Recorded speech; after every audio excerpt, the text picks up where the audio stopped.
আজকে নতুন একটি রেসিপি শেয়ার করব। তো চলো দেখে নেওয়া যাক কী লাগে। তো আমি এখানে নিয়েছি হচ্ছে সুজি, আর এই সুজিটি আমি ওভারনাইট ভিজিয়ে রেখেছিলাম। আপনারা চাইলে 6 থেকে 7 ঘন্টা ভিজিয়ে রাখলে হবে, কিংবা 1-2 ঘন্টা ভিজালেও হবে। তবে সুজিটাকে ভালো করে ধুয়ে নিতে হবে। আমি এখানে প্যাকেট সুজি নিয়েছি, আপনারা চাইলে যে কোনো সুজি নিয়ে নিতে পারেন।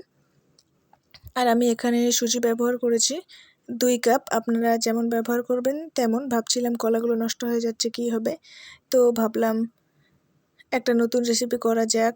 আর নতুন না, তো কলাগুলো করে আমি ম্যাশ করে নিয়েছি। আপনারা চাইলে গ্রাইন্ডারে দিয়ে গ্রাইন্ড করে নিতে পারেন। আর এখানে আমার লাগছে নারকেল। তো একদম নারকেল বাড়ি ছিল না, তো গাছ থেকে পেড়ে নিয়ে আসলাম একজনকে দিয়ে। তো এটা আগে ঠিক করা যাক। আমি পুরো নারকেলটা ইউজ করেছিলাম, আপনারা চাইলে কম বেশি করে নিতে পারেন, যার যেমন ভালো লাগে। তো এরপর আমি সুজিটাকে ধুয়ে নিয়েছিলাম, আর এর সাথে ইউজ করেছিলাম কিছুটা লবণ দিয়ে ভালো করে ধুয়ে নিয়েছিলাম, যাতে আরও বেশি ক্লিন হয়ে যায়। তো এরপর এর সাথে অ্যাড করেছিলাম হচ্ছে ময়দা।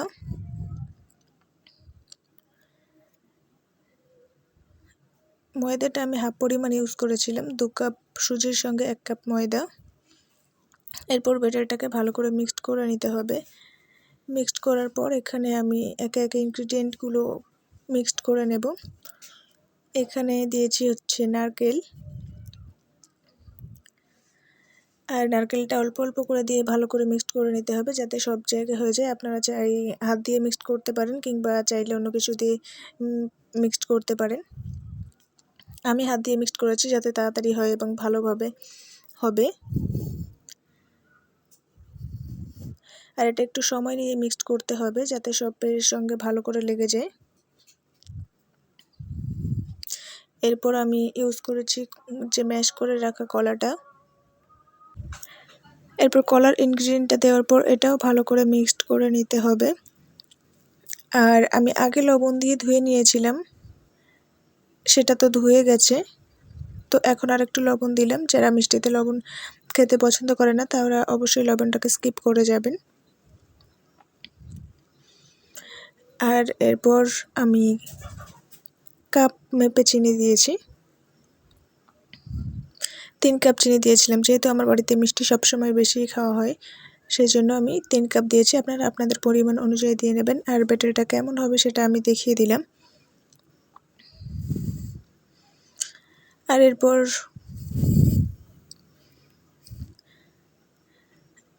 আমি 25 মিনিট মতো ঢাকা দিয়ে রেখেছিলাম, যাতে ব্যাটারটার থিকটা আরও সুন্দর হয়।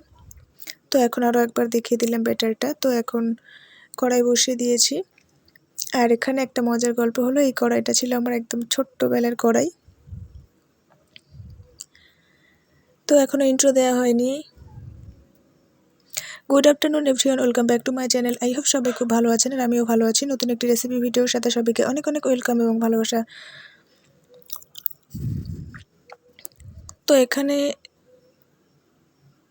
ছোট বড় যেমনই সাইজ করতে পারেন। আমি এখানে ছোটও করেছিলাম, বড়ও করেছিলাম।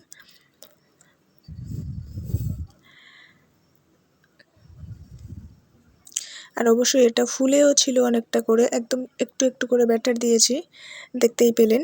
আর ফুলে কতটা বড় হয়ে গেছে।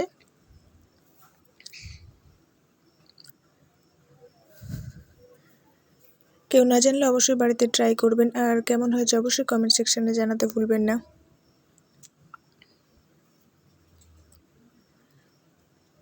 তো আমার এখানে 2-1টা হয়ে গেছে। আমি আরও একটা বড় সাইজ করে দেখাচ্ছি।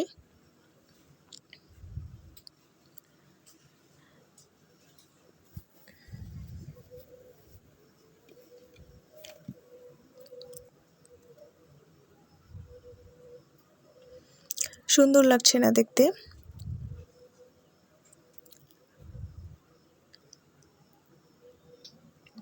তো এখানে আমি বড় সাইজ দিয়েছি, আর সেটাও দেখছেন ফুলে যাচ্ছে। আর এখানে বাইরে ছিলাম, অনেক রোদ ছিল, সেজন্য ফুলছে কেমন সেটা বোঝা যাচ্ছিল না, বাট পিঠাটা হওয়ার পর তখন বোঝা যাবে। আর এটা অবশ্যই খেতে কিন্তু অনেক বেশি টেস্টিও হয়েছিল। যারা খান তারা তো অবশ্যই জানবেন, আর যারা নিউ তারা অবশ্যই ট্রাই করে দেখবেন একবার, অবশ্যই ভালো লাগবে।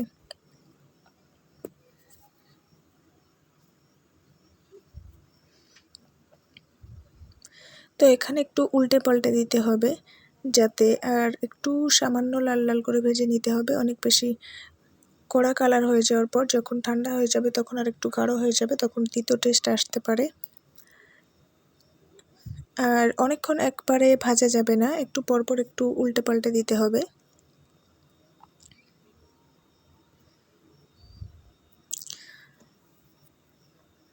তো এখানে আমার পিঠাটা প্রায় রেডি হয়ে গেছে। এখন আমি তুলে নিলাম, আর এখানে আমি দেখিয়ে দিচ্ছি যে কেমন হয়েছে। আর ভিডিওটা ভালো লাগলে অবশ্যই লাইক কমেন্ট করতে ভুলবে না। দেখা হবে নেক্সট কোনো ভিডিওতে। ততক্ষণ সবাই ভালো থাকবেন, সুস্থ থাকবেন, সাবধানে থাকবেন। আজকের ভিডিওটা এই পর্যন্ত শেষ করছি।